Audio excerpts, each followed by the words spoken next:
Back in 2015, I met a landlord on Craigslist who was eager to sell his rundown property with a tenant who refused to pay his full rent.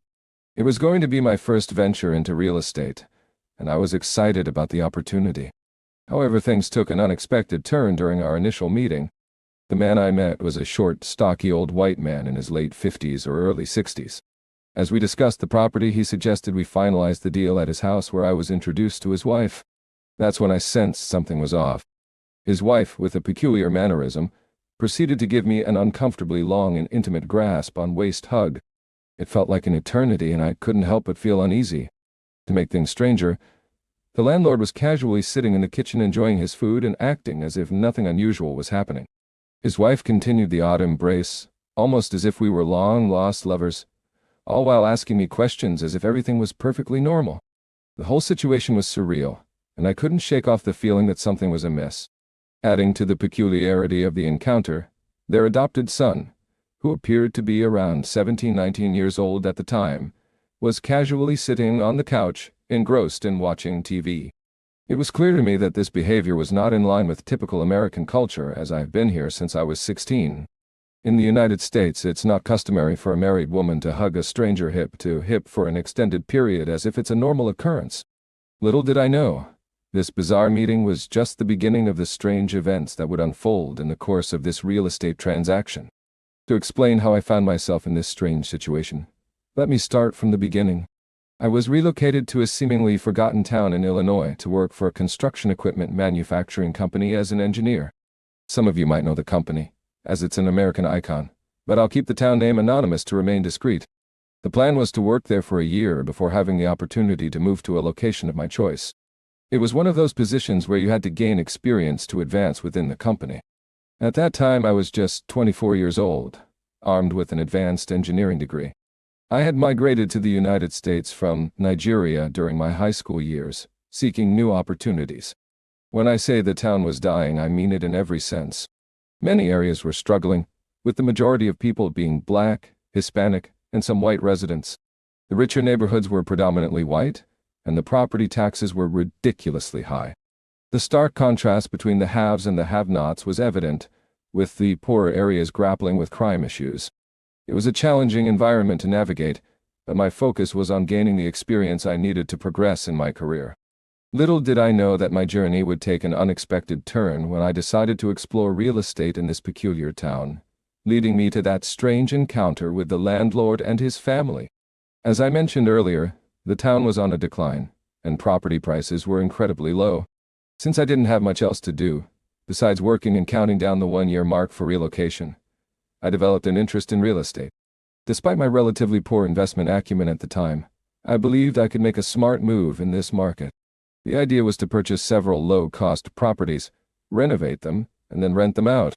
Little did I know the reality of the situation would soon hit me. Most of the houses in the town were quite old, and their condition turned out to be worse than their low prices suggested.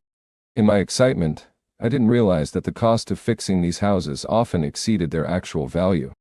Nevertheless, my enthusiasm got the better of me, and I impulsively decided to acquire my first property at that time.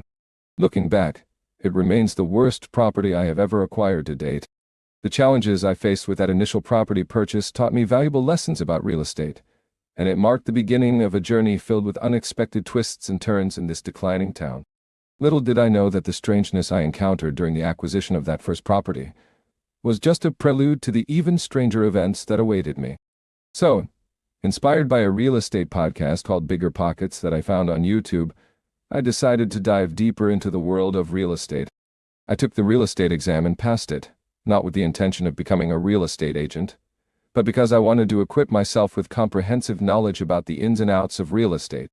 As I continued my quest for a potential property investment, I stumbled upon a listing on Craigslist for a property priced at less than 15 grand in cash. Intrigued, I reached out to the landlord, whose name I had noted, expressing my interest in buying the property. We arranged to meet at the location, and that's when I got my first taste of the challenges that awaited me. Upon arrival, I discovered that the property was currently occupied by a foul-mouthed, hoarding elderly man who refused to pay the full rent.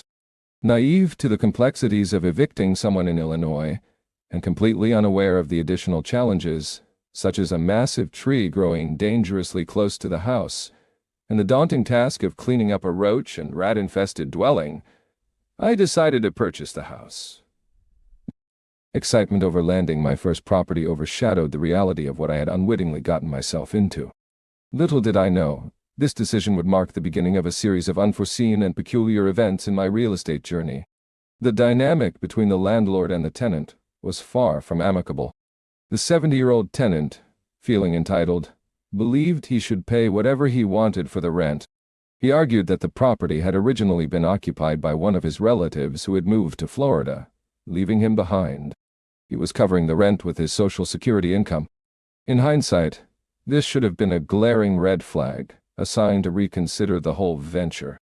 But, fueled by my eagerness to embark on a new project, gain real estate experience, and take on an affordable property, I overlooked the warning signs. Despite the initial confrontations, my interactions with the landlord were surprisingly positive. He was curious and asked me numerous questions. We decided to meet again at a restaurant to discuss the necessary documents for the property transaction. It seemed like a straightforward plan to move forward, unaware of the cost and complications and peculiarities that awaited me in the chapters of this real estate journey. Little did I know that this seemingly innocent meeting would lead to an even more bizarre turn of events. It seemed I had made a good impression on the landlord during our initial meetings. He went home and shared details about me with his wife, which I later found out when he provided me with his home address for our final meeting to sign the real estate documents and make the payment. During our conversations, he opened up about his life, meaning that they had adopted their son because his wife either couldn't have children or chose not to. I wasn't entirely sure, as I wasn't paying too much attention to his personal life. My main focus was on signing the documents, making the payment, and getting to work on the property. I wasn't there to be his friend. He also mentioned that his wife worked as a school teacher. We decided not to involve a closing company since the property was so inexpensive, and we aimed to keep the transaction as cost-free as possible. I can't recall exactly why he wanted me to sign the documents at his house. Perhaps he wanted me to see his home or meet his family. What stuck in my memory was that our plan was to meet at his house to complete the necessary paperwork and finalize the payment. Little did I know that this seemingly routine meeting would unravel into one of the strangest experiences. Upon arriving at his house, I was taken aback by how nice it looked and its location in town. Given the landlord's rough exterior and limp, I hadn't expected him to live in such a pleasant area, despite owning some properties. As we walked through his garage, I passed by the kitchen and encountered his wife. She appeared to be in her early 50s, just an ordinary, pleasant white woman, one you might expect to see at a university or working in a library. The kitchen and living room were attached, and I can still vividly picture the mosaic wallpaper that adorned their home. I remember the details of that moment, the image of his wife in a long dress exuding a kind and friendly demeanor. She seemed like an average, unremarkable woman to me at the time, not someone who immediately caught my attention in it. I noticed their adopted son, a tall kid, engrossed in watching TV. At that moment, I wasn't aware, but I would later discover that he was autistic. While she continued to hug me, crouch to crouch, she asked if I would like to visit her school and teach her students about Raspberry Pi. I felt utterly confused as she posed these seemingly normal questions while maintaining an uncomfortably close embrace. Her lips were almost touching mine, and I could taste the air from her words. The hug felt like it went on for an eternity, and I found myself agreeing to everything she was saying just to get through the awkward situation. Eventually, she must have sensed my discomfort and she let go. She went to the backyard, leaving me standing there watching her tend to the garden through the screen door. The encounter left me feeling uneasy and bewildered, unsure of what had just transpired in the midst of this peculiar meeting at the landlord's house. Little did I know that this discomforting episode was just a hint of the strange events that would unfold in the months to come. The son remained focused on whatever he was doing in the living room, and never glanced in my direction. After signing the documents and paying the landlord in cash, he kindly offered me something to eat, but I declined swiftly. I signed the paperwork, handed over the payment, breathed a sigh of relief, and made a quick exit from his house. The following day I went to inspect the property, and the old man was there. I hoped I could logically convince him to vacate without resorting to eviction. However, this marked the beginning of a nightmare. The extent of the property's dilapidation wasn't immediately apparent due to the sheer amount of stuff inside. It turned out the man, along with his family members that lived there years ago before they abandoned him, were hoarders. The house was filled with cats, feces, and roaches. I couldn't fathom how anyone could live in such conditions. In hindsight, I should have been more compassionate, considering leaving the old man there and accepting whatever little he offered to pay. Rehabbing the property didn't seem worth it, given the high costs and the property's diminished value, a realization I would sadly come to later. However, at that time, driven by boredom, boundless energy, and a willingness to put in sweat equity to save the property, I decided to proceed. I started the eviction process after weeks of attempting to negotiate with the old man to leave peacefully, a task that would prove to be much more challenging than I initially anticipated. During the eviction process, the landlord who sold me the property invited me to join him at the bar to hang out. However, I turned down the offer even though I could have gone. I had more important things to focus on, such as searching for another property to buy while waiting for the eviction process to run its course. Additionally, I wasn't interested in becoming friends with the landlord, especially after the awkward encounter with his wife. Returning to their house wasn't something I wanted to do. Fast forward a few months and I finally managed to evict the old tenant. However, it wasn't without consequences. In a vengeful move, the old man retaliated by getting the city to condemn the property. Anyone with a shred of common sense would consider the property unfit for habitation. Now I had to bring everything up to code, a task that would cost about 3 times the property's worth. The old man had assistance from a relative who seemed to embody the Karen stereotype. When I questioned why she didn't take him in if she cared so much about him, she gave the excuse that she had 5 kids, what seemed like a typical trailer trash situation. Dealing with lazy and entitled people, it became clear why the landlord was quick to offload the property to me. Maybe he did mention these potential issues, but at the time, my eagerness to dive into real estate might have blinded me to these warning signs. Now, looking back, I've learned a lot from this real estate experience. It has shaped my perspective, and I can almost write a book on why for me the only reason to buy real estate now would be to store profits and use it as leverage. I'm no longer keen on primarily buying real estate for income generation, as I've discovered more profitable ventures, but that's a story for another day. Despite what seemed like the end of any association between the landlord and me, he persisted in inviting me out, acting like we were friends. I continued turning down his invitations until one day he sent me a picture. It featured him and his wife dressed up for a banquet, him in a tuxedo, and his wife in a black fur dress mingling with what he claimed were professional people. He even mentioned that the town mayor was in one of the pictures, or at least, that's who he said it was. I never bothered to fact-check. In a small town, assumptions sometimes pass as reality. We resumed texting, and he extended an invitation to his house for dinner. Given that I didn't have many friends and was exhausted from working on the 2 properties I had bought, I decided to accept his offer. Upon arriving at his house, I found it was just him, his son, and his wife. This time, his wife didn't prolong the hug, but she sat next to me at the dining table, asking me questions. I thought she was just a kind elderly lady impressed by my educational achievements, as that was the focus of her inquiries. It was during this time that I noticed something off with their son. After dinner, they invited me to watch movies with them. How could I refuse? Politeness dictated that I'd be a gracious guest after a wonderful dinner and a normal evening, quite unlike the previous awkward encounter. I felt more at ease this time around. I was genuinely amazed by how good their relationship seemed.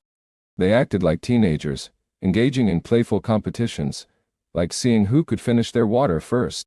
The atmosphere was light and playful, making me feel quite comfortable. I started thinking that maybe I had misjudged them. Their bond was undeniably strong, and I genuinely enjoyed their company. However, things took an awkward turn when I moved to the couch to watch TV, and their son went into his room. The wife then came over with a blanket, covering both of us and sitting close to me. Meanwhile, her husband, the landlord, took another chair. It felt strange and uncomfortable as she leaned on my shoulder, a gesture that I felt should have been reserved for her husband.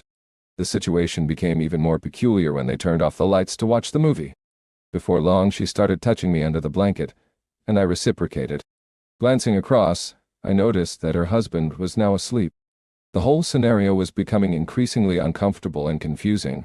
She asked me if I wanted to go to the bedroom, and by this point, I knew exactly what she was suggesting.